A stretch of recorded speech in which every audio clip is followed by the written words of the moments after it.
Alright, I've been working on trying to get these bolts out of the thermostat housing for a week.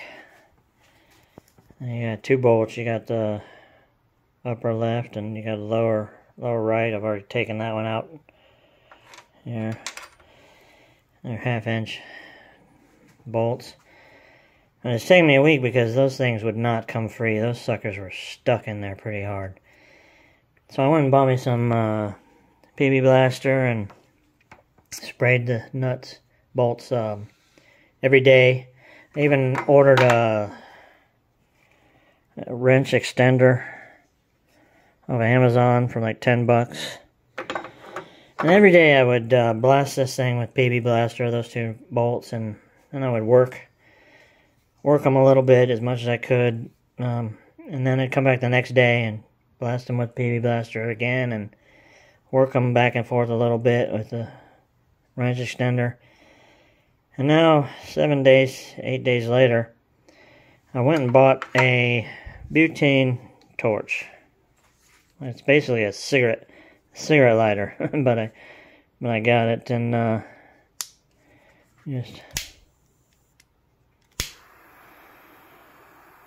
just heated this is like, I don't know, $7. And so I heated the bolts up for about 30-40 seconds each. Let them cool down for a minute. And finally broke them free. So let's finish taking that housing out and take a look at the old thermostat.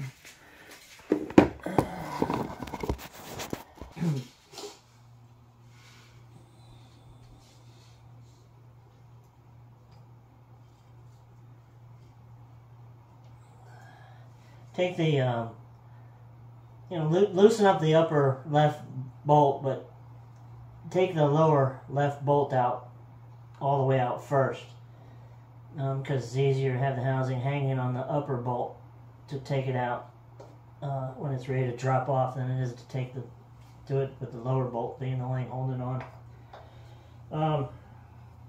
As you can see, the bolts are different lengths. This is the upper left bolt. This is the lower right bolt. Anyway, the thermostat, look at that gasket. That gasket's, I gotta clean that up. I think it's like, I can't even remember the last time I had the thermostat changed. I don't know, 15 years ago. Pay attention to the way this is in there, too. There's a lot of videos, YouTube videos of people debating which way these thermostats go. But anyway, this is in there with the spring side towards the engine. I mean, it doesn't have the whole thing is a bypass. I mean, I don't know. It doesn't even look like it's the right size. It looks like it's too small. It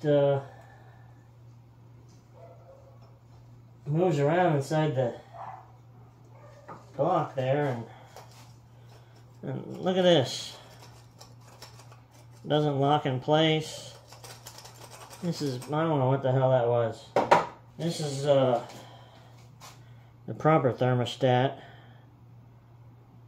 A Ford Motorcraft thermostat. I went and stayed with the original 192, 95, whatever. I don't need a cooler. But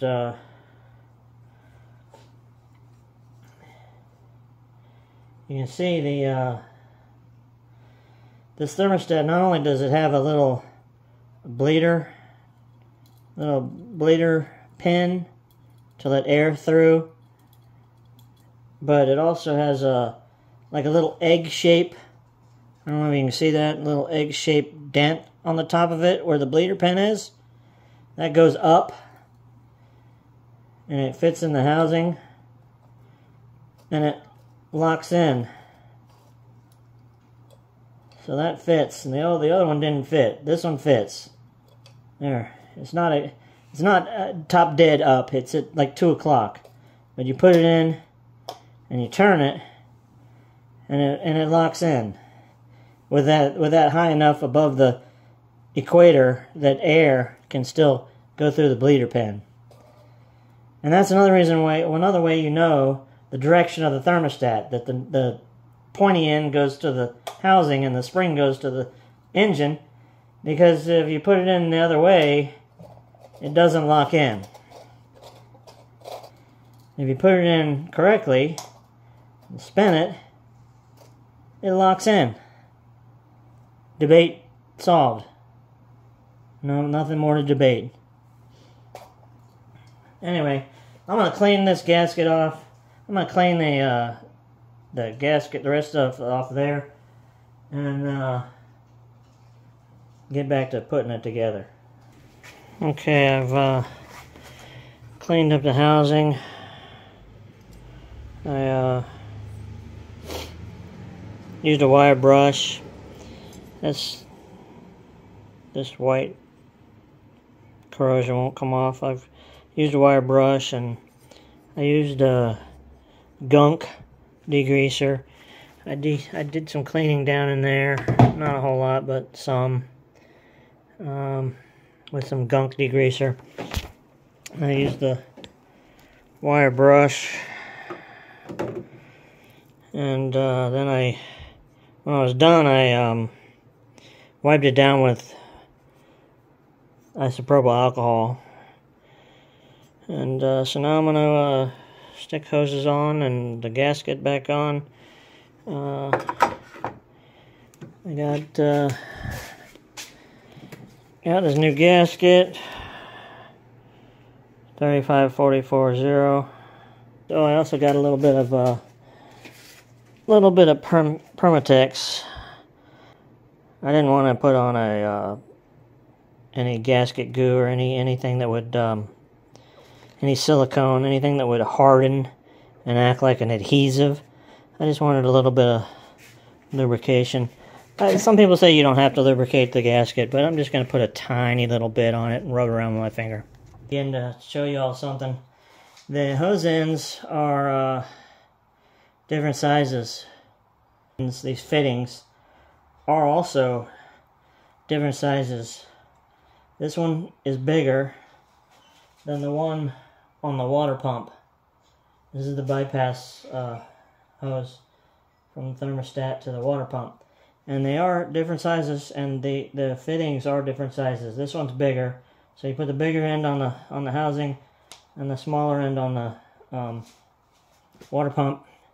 And they're also different sizes on this other hose. I can't remember exactly which is bigger, but what I did was I just took sockets and I sized it myself to see which one. Just because of looking at it, you can't really tell, but if you use a socket, one socket. Okay, I got the Permatex gasket. I just put a tiny little coat on it. You can kind of even see through it. It's gray, but you can even see through the blue. Because I didn't want to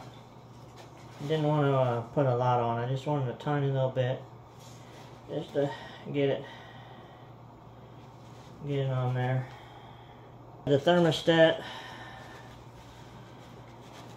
the nipple goes in the housing, the spring goes in the engine. The reason you know that, again, is because there's this little egg-shaped outdention, not an indention, but an outdention, and it goes in up where the bleeder is and the egg bump, and then you twist it and it stops and locks in place.